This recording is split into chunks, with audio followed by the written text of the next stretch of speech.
Shukrani wana viongozi wa matawi pamoja na wanahabari ambao wamehudhuria kwenye tamko hili la viongozi wa matawi mkoa wa Dar es Salaam. Na kama ilivyo ada na desturi ya klabu yetu, kwa mujibu wa katiba ya klabu yetu, pale zinapotokea changamoto zinazohusiana na uendeshaji wa mpira wetu hususan kwenye klabu yetu, basi na sisi kama wanachama wa Young Africans ambao tupo kwa mujibu wa katiba, tunapaswa kutoa matamko ambayo yanakwenda kuwaweka sawa viongozi wetu wa matawi na Watanzania kwa ujumla.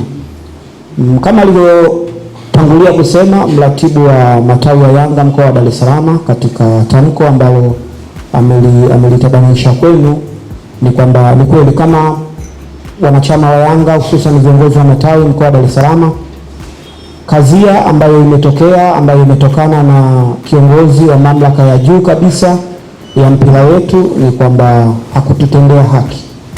hakututendea haki kwa sababu anatambua klabu ya Yanga ni klabu kubwa katika taifa letu, ni moja ya taasisi ya mpira kubwa kuliko taasisi zote za mpira katika taifa letu, ni klabu ambayo inadumisha na kuendeleza mahusiano ya kindugu na kiutu miongoni mwa vilabu vyote vya soka katika taifa letu.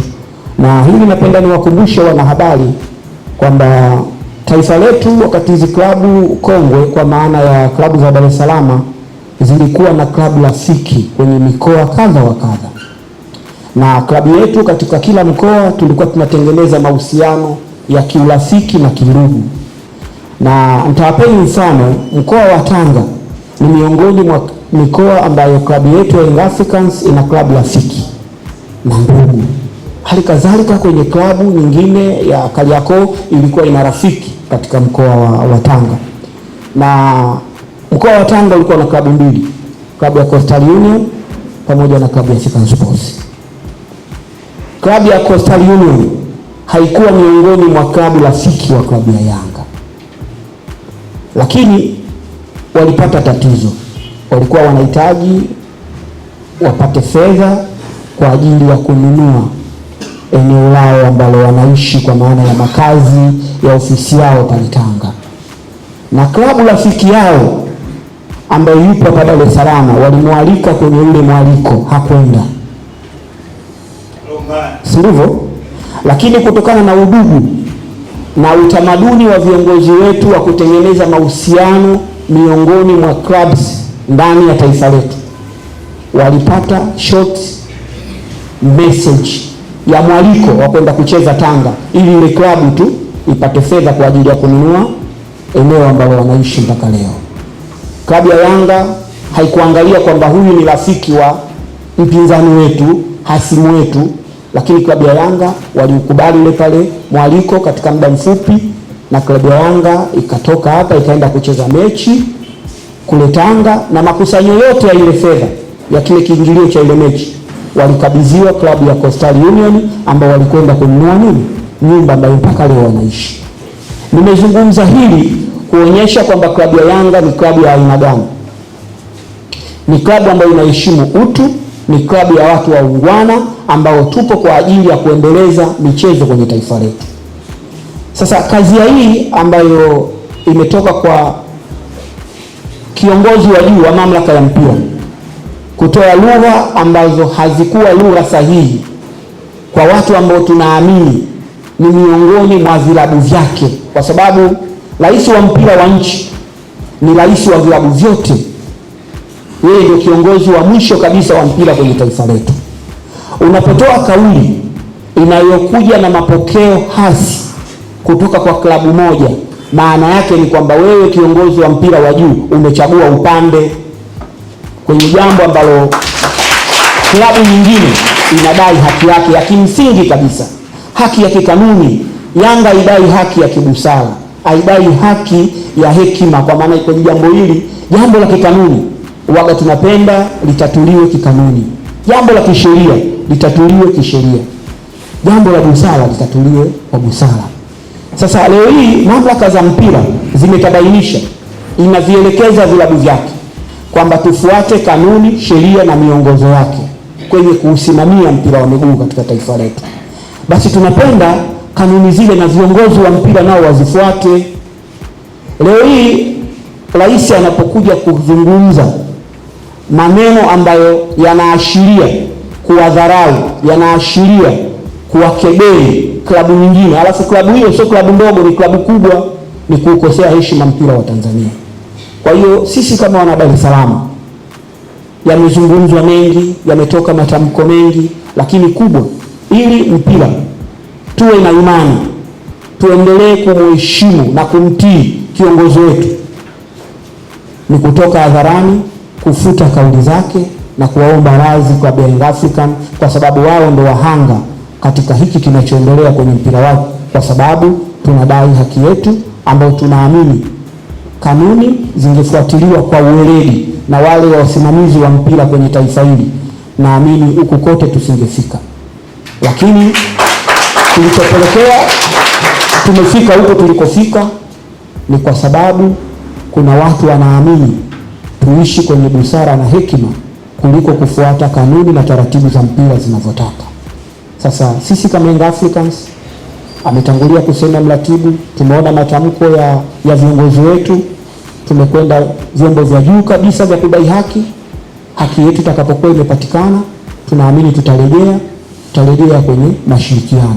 Lakini je, tunashirikiana vipi na mtu ambaye tayari ameshatoka hadharani kutudharau, ameshatoka hadharani kutukebei, ameshatoka hadharani kutuelekeza wapi twende tukajiunge na michezo mingine nje ya football?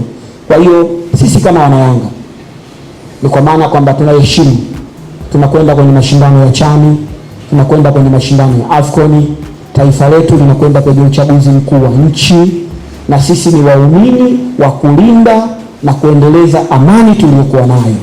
Hatutaki klabu ya Young African ikiwa sehemu ya kuleta matatizo katika kipindi ambacho taifa inaelekea kwenye mambo muhimu ya msingi kwenye taifa letu.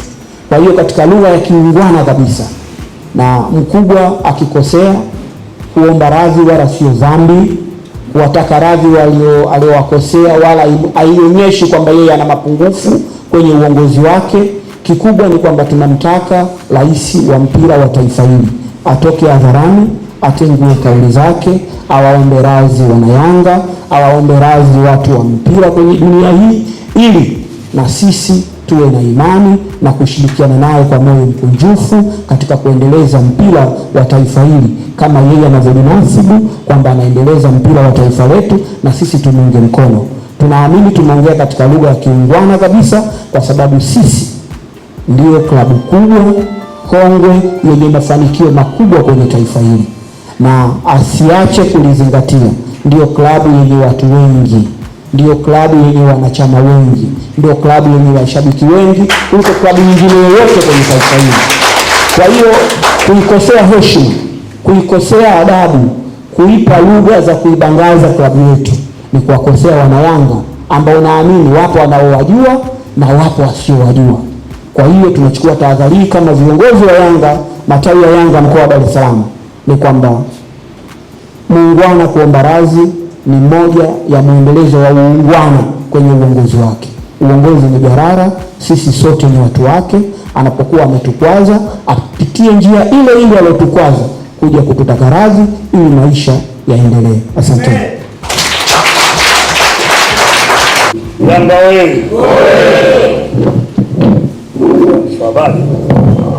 Nadhani watangulizi wangu kuna vingi vya msingi wanaendelea na wanachama pamoja. Lakini kubwa la msingi, kwa niaba ya baraza la wazee wote Tanzania, ili vita vimeanzishwa havihitaji uoga.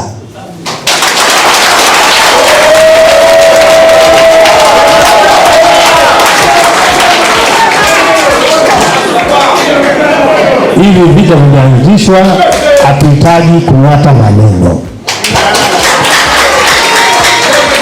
Sasa basi, tunasema hivi, tumeonewa kiasi cha kutosha. Unyonge wetu umetufanya tuonewe. Tunasema sasa basi.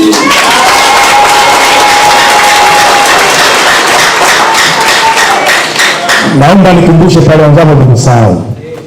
Katika maelezo yake Wallace Karia anasema kwa utawala wake Yanga imewasaidia sana. Sasa kikubwa tunataka ufafanuzi. Hatukusaidia sana kwa vipi? Alikuwa anatoa pesa mfukoni mwake kuipa Yanga? Au Yanga ilikuwa inakopa TFF? Yanga kama ilikuwa inakopa TFF ni sehemu ambayo Yanga inazalisha kipato, na ndio maana inakopa na inalipa. Lakini mmoja anasema kwamba Yanga imewasaidia sana. Ndio wakati unaofika kuwasaidia Simba kuikandamiza Yanga? Aweke wazi, kwa sababu waliofunga mechi ni bodi ya ligi, si yeye kuogolewa kwa wengi. Lakini yeye uposhuka akatoka na kauli tata, hii inatupa wasiwasi. Ina maana haya yalofanyika yeye ndio alitoa maelekezo?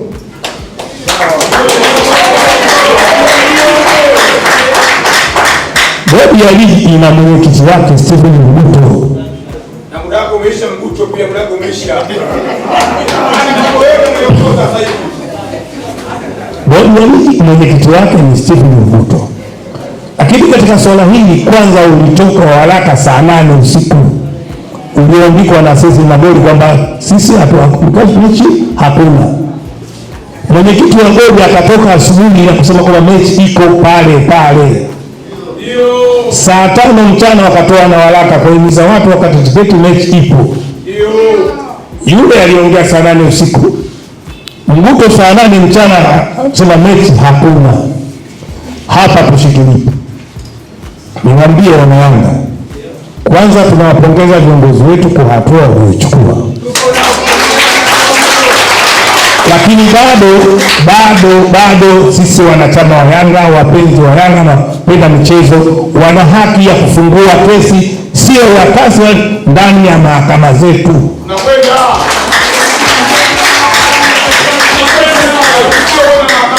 Kwa sababu watu wamekata tiketi, wametoka mikoa mbalimbali, wametoka nchi mbalimbali. Nani anawalipa gharama zao? Lakini baya zaidi, bodi wenyewe ligi waliwahamasisha wafanya biashara na kuambia mtatengewa maeneo maalum wakizingatia kwamba mechi inachezwa mwezi wa Ramadhani. Wapo ulokopa mitaji, hatimaye saa 8 ushaleta nafaka, vyakula, vitu mbalimbali. Unawaambia ni chakula, wale naye anawafidia nani? Sasa katika hili ni waombe wanasiasa, hatuhitaji busara wala hekima, wala ustalamu na ukarimu. Hivi vimetufikisha hapa. Niseme moja kwamba Yanga hatufundishwi. Mapambano haya tunayajua. Tuwakumbushe Facho aliwahi kufanya haya maonevu kama haya. Yanga alitoa timu uwanjani, Yanga na Pamba wakatufungia. Yanga anapiga mseke kaunda tu trafiki hapa, hasara kwa wanapata wao, si Yanga. Lakini pili, kutuambia sisi tusisema hii ni klabu yenyewe inajipambanua, hii ni sports, tuna michezo mingi, asituchagulie mchezo hiyo moja, asituchagulie mchezo. Mnapopewa nafasi, uongozi ni zamana, uwezi kusema huu mpira wetu, si mali ya familia. Lakini la mwisho wajue, TFF imesajiliwa kama ilivyosajiliwa klabu ya Yanga. Michezo yote nchini hii inaongozwa kwa mujibu wa sheria ya baraza la michezo, na ndio maana ina waziri anasemaje mpira wake. Kubwa la msingi nchini mwaka huu tunaelekea kwenye uchaguzi wa kuwapata viongozi wa kuongoza nchini, sio soka tu. Ndani ya klabu Yanga ina wanachama, ina wapenzi na watu mbalimbali kwa maslahi makubwa ya nchini. Ujumbe kufikia Rais wa Jamhuri ya Muungano. Kuna habari za chini wanasema wanataka kuandaa mechi mgeni wa heshima Uhuru. Sisi tunasema hakuna mechi ya marudiano.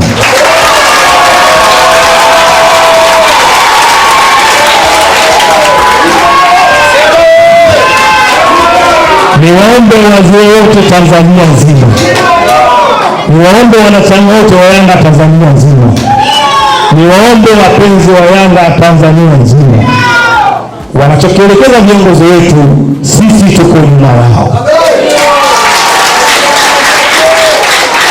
Kama wanataka kutufungia, wafungie klabu nzima. Sio wanapoambiwa kweli kisivyo kufungia, hapana. Wakisubutu, tutaomba wale wote wenye tiketi wajiorodheshe, tutakwenda mahakamani kufungua kesi ya madai, na ninaamini tutashinda.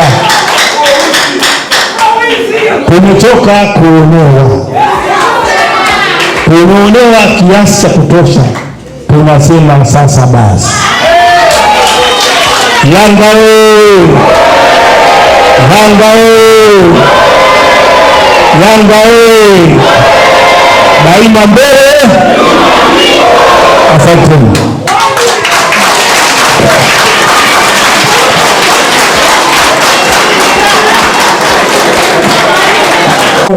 La mkoa mmelisikia, viongozi wetu wakuu wa Yanga wamelisikia ama watalisikia, Watanzania wote wamelisikia na watalisikia. Huu ndio msimamo wa Young Africans mkoa wa Dar es Salaam. Ombi letu wana Dar es Salaam, ombi letu wana Dar es Salaam, hivi ni vita. Ni vita vya Wanayanga, ni vita vya Wanayanga na wale waliotudharau na kututukana. Tunaomba mikoa yote ya Tanzania watunge mkono Dar es Salaam.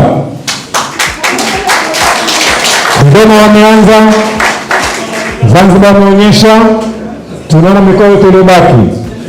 Huu ndio msimamo wa Dar es Salaam na ndio msimamo wa Young Africans. Wanahabari, hatuwezi kuwanyima uhuru wenu. Kama kuna mwenye swali la kutuuliza, tuko tayari kuulizwa.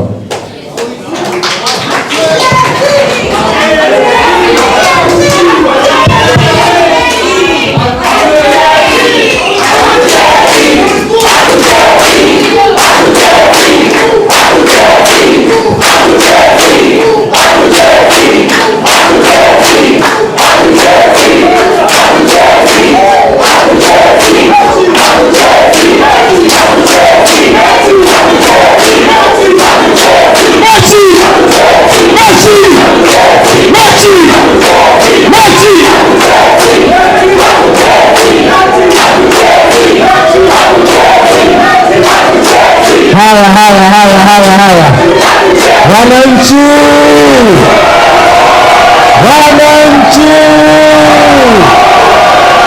Wananchi, tutulie kidogo. Sawa, ujumbe umefika mchezo, tutulie kidogo. Ndugu zangu waandishi wa habari, kwanza niwapongeze na kuwashukuru kwa kuja, na kama tunasema ndio tamko letu, na watakia kila la heri, na tumemaliza kikao chetu kwa leo. Asanteni sana.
Shalom.